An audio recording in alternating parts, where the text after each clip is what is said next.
Have you ever wondered exactly how to prepare healthy food that actually tastes good? Well, stay tuned while Avita Tizano and yours truly, Nice Collins, show you just how to do it and give you something better, a taste of paradise.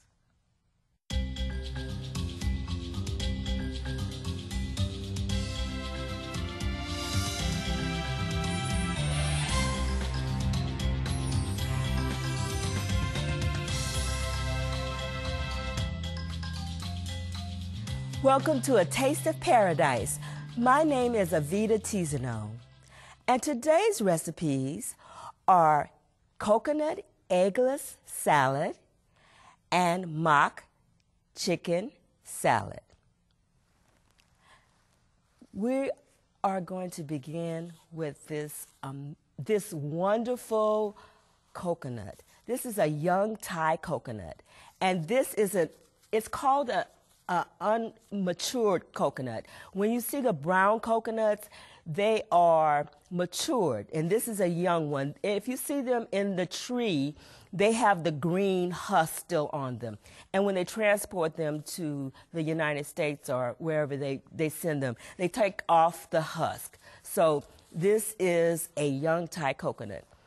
And so the rest of the ingredients are 1/2 cup of pure water, 2 tablespoons of lemon juice, 1 clove of garlic minced, 1 teaspoon of mineral sea salt, and add 1/2 teaspoon at a time for taste, 1/2 cup of raw cashews soaked, 1/2 teaspoon of dried mustard, 1/2 teaspoon of turmeric for color as needed, 1 cup of young coconut meat, 1/4 cup of celery, and 2 green onions chopped. So we have to get this coconut open. So this is the easiest way, and don't be afraid. It's easy. You just have to concentrate and don't let no one distract you. So you begin with removing the top husk of the coconut. And you need a really, really sharp knife. That's one of the keys. And you want to continue to get the husk off until you get to the nut part of the coconut. And this is where you have to concentrate. You take the edge of the knife and you start just hitting it around until you open it up. And here is a great water. I called it God's sports drink because it's high in electrolytes. It's sweet. It's delectable. Oh, I think I'm going to have a little sip right now. Oh, this is wonderful. It is so refreshing. And it has a little salt and a little sweet taste. And it's wonderful when you're working out and you want to replenish your electrolytes really quick. I keep these all the time in the refrigerator. So you want to have a spatula and take the meat off like so. And then you want to get in between the husk and the coconut, run this in like so, and work around until you get all the meat out. And it's really easy. And this coconut meat is really soft. It could be used in smoothies. You can make pies with it. You can make pudding. It's all purpose. It is all purpose. You want to check and see if there's any shell, so you want to really look for that. And you want to just chop it up. Like so.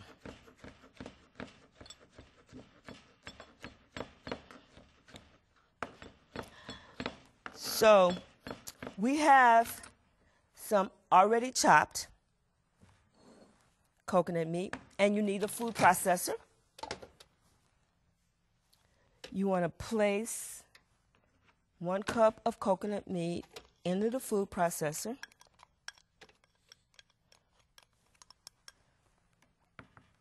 Your lemon juice, mustard powder, mineral sea salt, turmeric, which is good for inflammatory. Oh, it's wonderful. If you have inflammation, turmeric is wonderful. And you want to process, you want to not over process, you want to pulse it a little bit.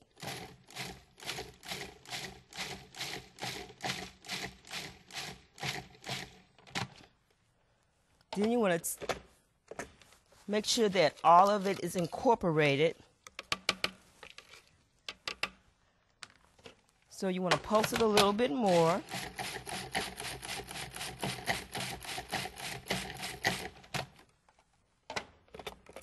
And if you notice, it has the appearance of egg. That's why I love the young coconut, because you can do so many different recipes with this. It is, you could use this egg salad in sandwiches, on crackers. So we have our chopped celery.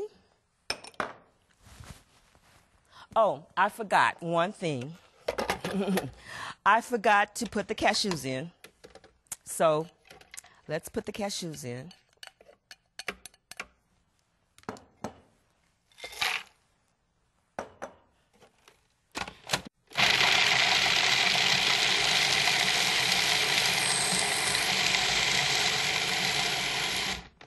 And then you want to add your water.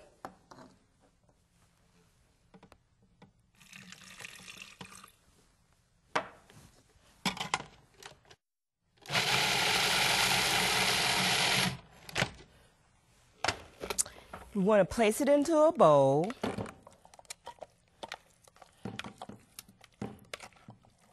And look, this looks so similar to egg salad. And then we want to incorporate the green onions.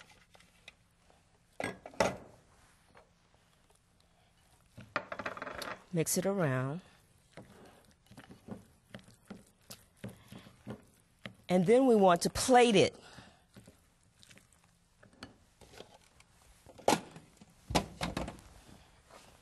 And I have plated it with, I have put some wonderful spinach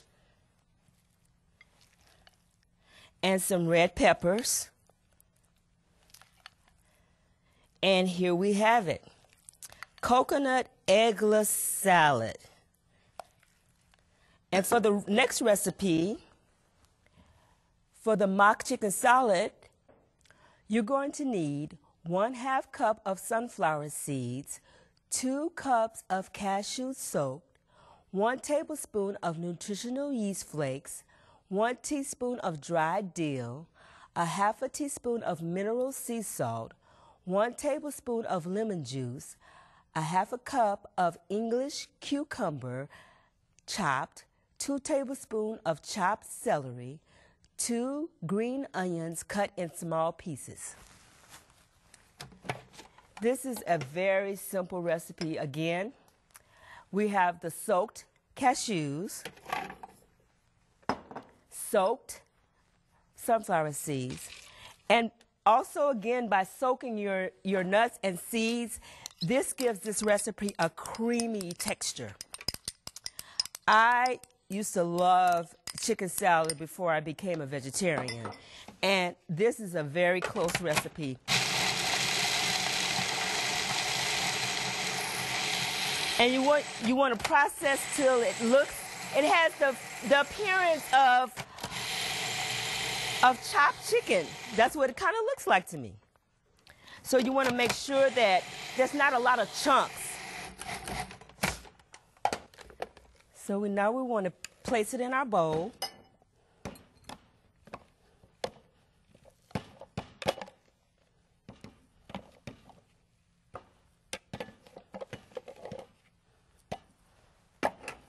Add the celery, the green onions,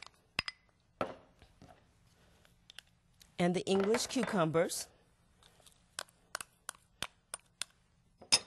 Mix that together.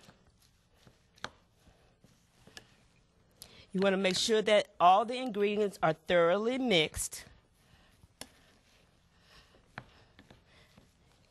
Isn't that wonderful? It smells great. I just love this recipe. This is a good recipe to bring to picnics, to fellowship meal, and this is the way I like to serve it. I cut up tomatoes and de-seed them. Then I take a little of the mock chicken salad and I place it in the tomatoes.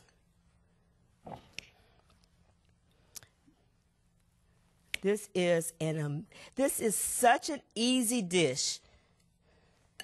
And this is also a dish that you can get your children to do as well. And look at the colors. The colors are just so beautiful. You have your red, your greens. And I garnish the plate with spinach leaves, and you can even eat the spinach leaves. They are not just garnish.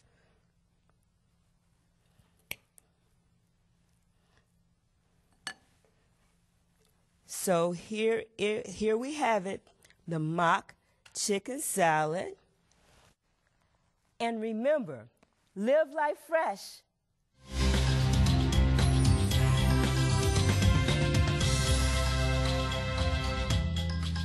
Better butter on your bread. This is the key today that we're going to learn. The key is to have some better butter, but also not only to have some better butter, it's also to have some good bread. And if you don't mind me saying this, but sometimes I get tired of bread. Somebody bring the cornbread. This is how we do it back home. I don't know about you all, but we want to make some good cornbread, and we want to put some nice butter and just put it on there. I know sometimes when we make bread, we go ahead and we bake it, and it comes out, the whole place is smelling. I mean, your stomach is like calling the bread, and it's just like, it's a nightmare sometimes because you can't wait till it's finished. But then we run into the kitchen and we grab that bread and we slap on some butter on top of that, and then we eat it. And here's the thing, it tastes good for the moment and you're enjoying it and stuff like that, but then if you notice a little bit later that day or maybe tomorrow or something, you wondering why you got that extra blessing going on in your stomach. Well, the first reason why is because we ate the bread too soon. If you notice, there's a lot of people sometimes, they call them, we're not calling names, but we're just saying, you know, they may have a beer belly. I call that an extra blessing. And if you notice, there may be people who don't even drink alcohol, but they still end up with that belly that looks a little bit like the beer belly. And we wonder why is that happening. There's a couple of reasons, and we'll talk about this in some of the other programs that we'll do, but today we'll share with you one reason why. You notice when you ate that bread that was fresh and you put that slab of butter on it and it was so good, I want to let you know that that yeast is still active. Now, what does yeast do? Yeast normally, as you know, as it ferments and that process takes place, it kind of rises the bread, right? So the bread rises and the yeast is active. It says it on that little package that you buy from the store, active yeast. So that means it's working, it's doing this thing, especially when you put that water in it, right? So when you eat that bread, because the yeast is still, what is it? Active. Now, when you digest it, it is still active. So what does it do? You remember? Yeast causes things to what? Rise. So you notice what else starts rising? The belly starts rising. And then people are like, man, what's going on? And I'm starting to have stomach pains or acid reflux. But I want to let you know these things are some of the easiest things to take care of if we just follow simple principles. So people say, well, I can't have my hot bread no more. As a matter of fact, you can have the hot bread, but we just don't want you to have it fresh. Why? Because the yeast is still Active. Active is the key here. So how do we deactivate the active yeast so we can enjoy the bread? Well, it's a really simple principle that we follow. When you go ahead and you bake that bread and it comes out nice and the whole place is smelling up, please make sure you eat before that bread is finished, because you will be tempted. I mean, you'll be so tempted to go ahead and grab it. But go ahead, and what you do is you take that bread and you slice it nicely, all right? Now be faithful, be strong. You slice it nicely, take it now and put it back in the oven. People are like, what? A matter of fact, that's what you want to do. You want to dry it out. You want to bake it just a little bit more on lower heat till the last trace of moisture disappears. And if anybody knows, and they did their studies in Ministry of Healing many years ago, it was written to follow the same principle. This is called Zwieback bread, or twice-baked bread. My friend was telling me a story that in this faraway city called Atlanta, Georgia, there's this place over there, and they make really good, and not just good bread, healthy bread. I'm talking about the whole wheat stuff, and with the nuts and all of these different types of grains. But however, the bread was so good, they would charge premium prices on it. Let me explain what I mean. $6, $7 a loaf of bread. So I said, man, do you buy this bread? You can make it yourself. He says, yeah, I buy it, but I don't pay that price. I said, what do you mean? He says, the day that they bake the bread and it's fresh, everybody rushes the place and they're paying and they're buying. But he says, what I do is I wait 2 or 3 days after, when everybody thinks the bread is not what? Fresh anymore, and I go and buy it. He says, man, the bakery is basically giving the bread away, and I pay maybe $1, maybe $2, because they consider it old bread. But do you see the message of God here? God allows his healthy principles to be accessible to everybody. Not just those who could afford $5 worth or a loaf of bread. Even the poor man could buy that for $1 and he gets some of the best bread. But forget about buying it for somebody else. We're going to make our own today. And we're going to make not just any bread. We're going to make some good old corn bread. So let's go to the recipe here real quick. Really simple and easy to make. 1 1/2 cup of cornmeal.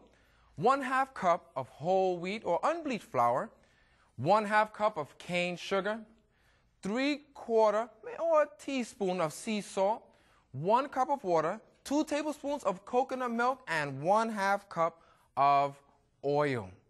Really simple and easy. Everybody can do this. A matter of fact, I think you already have the ingredients in your home. Just go ahead and check that pantry. I already put it out here. Really simple and easy for you all. So let's just go ahead and knock this out. We have the cornmeal here. Fantastic. We used to make this thing called cornmeal porridge or cornmeal dumpling. I don't know if y'all know what I'm talking about. My mom is from Trinidad, so we know how to get down with some of those things. And you take the cornmeal there.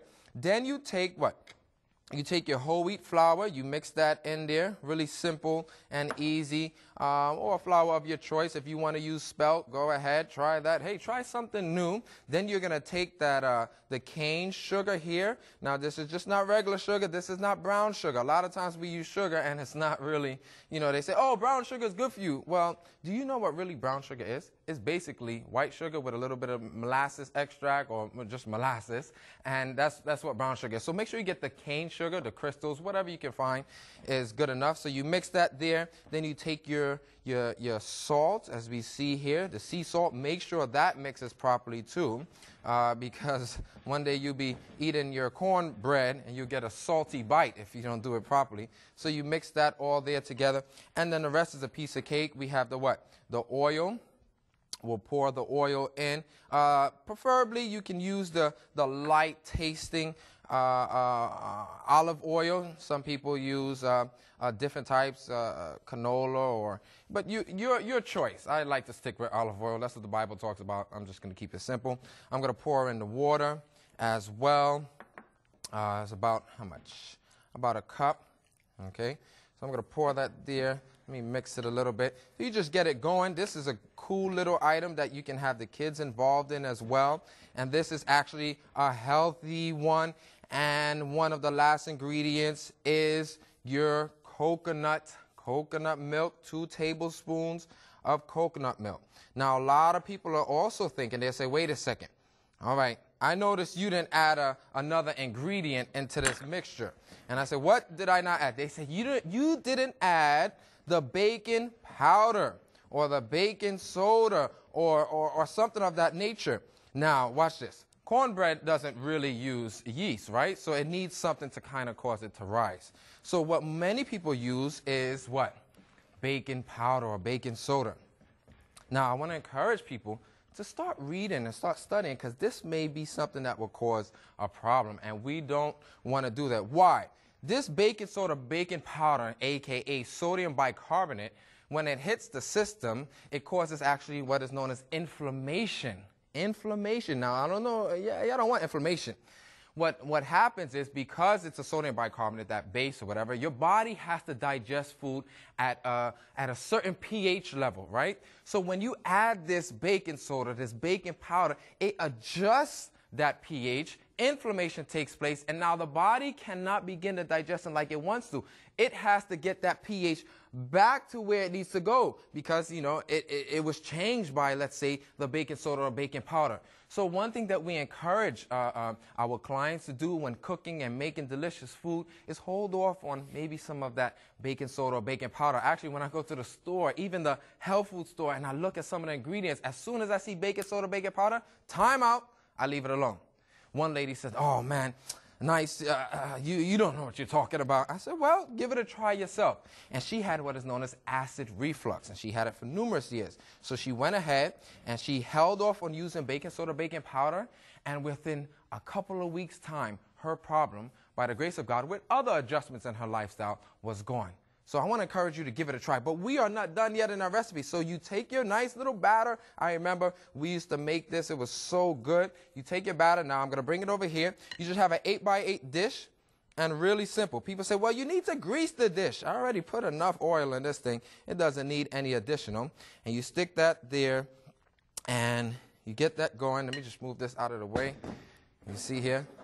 You remember this, and we used to go like this. Whoosh, and lick it up, and then done. Voila. We're going to take that. We're going to stick that in the oven, about 300, 325. You decide what works best for you, and everything else works there. All right? So I'll take that, and I should have a finished product, but I'm not going to pull out that product until I get us some better butter. So we're going to get some butter to put on that cornbread, and I want you to write down this recipe. Real simple, real quick, and easy. Here's the better butter. 3/4 cup of coconut milk, 1/2 cup of water, 2 tablespoons of yellow cornmeal, and 1/2 teaspoon of sea salt. Now, we have our better bread, or better cornbread. We're going to have to get something to go along with that, and this is the part I've been waiting for, because I love me some butter. And we're going to give you now a better butter at Taste of Paradise. What we're going to do real quick for the better butter is really simple and easy. All you need is a nice little saucepan. You get your fire going real quick, and get that going right about medium heat. And you'll take your ingredients, everything that we just talked about.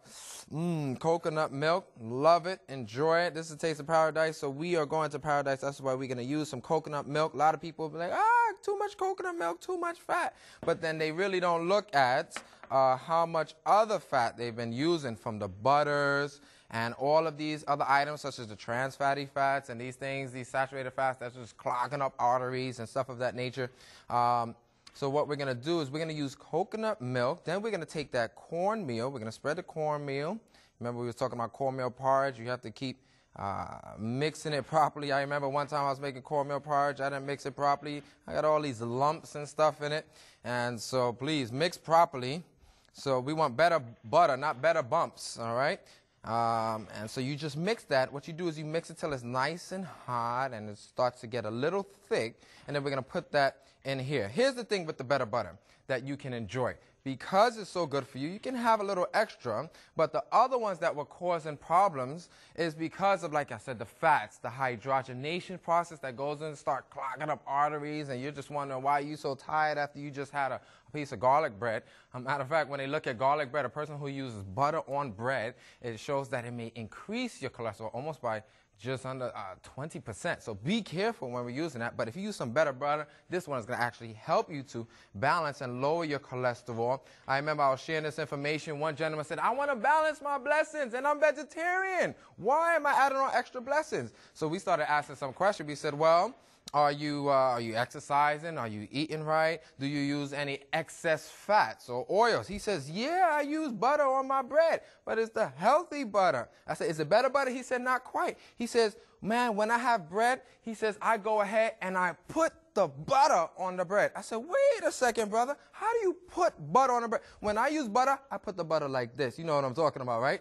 He was actually digging the butter. He says, not only do I put the butter on the bread, he said, I put it on both sides of both sides of the bread? How do you put butter on both sides of the bread? No wonder the man was having a couple of extra blessings. It's because he was using way too much of the butter, but it wasn't the better butter that he was using. So I want to encourage us, hold off on these other butters and all of these processed items and make your own. This is like the coolest thing to do.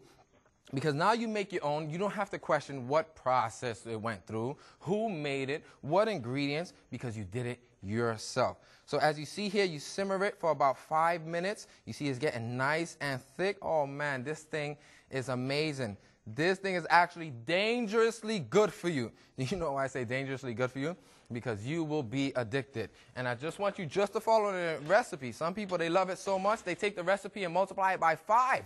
Too much shall be the cry. And I'm talking about too much better butter. And you take that item, you let it simmer a little bit there. And now it's nice and thick. We're going to go ahead and we're going to put that into the blender. Okay, just really simple and easy to follow there. We're going to put that in the blender, and then we'll get that going. I'm going to hurry up here. We're just going to blend it till it's nice and smooth. All right, on high.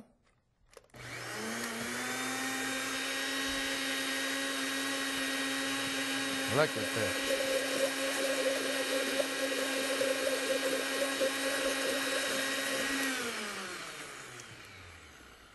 Now, real quick, because of time, I'm going to go ahead and I am going to, you take this out. You see it's a little runny, but that's fine. You put that in your dish right there. It almost looks like cornmeal porridge. I'm going to go ahead and put this in the fridge, all right? And I went ahead and already made another batch for you all. So don't worry. You won't have to wait too long.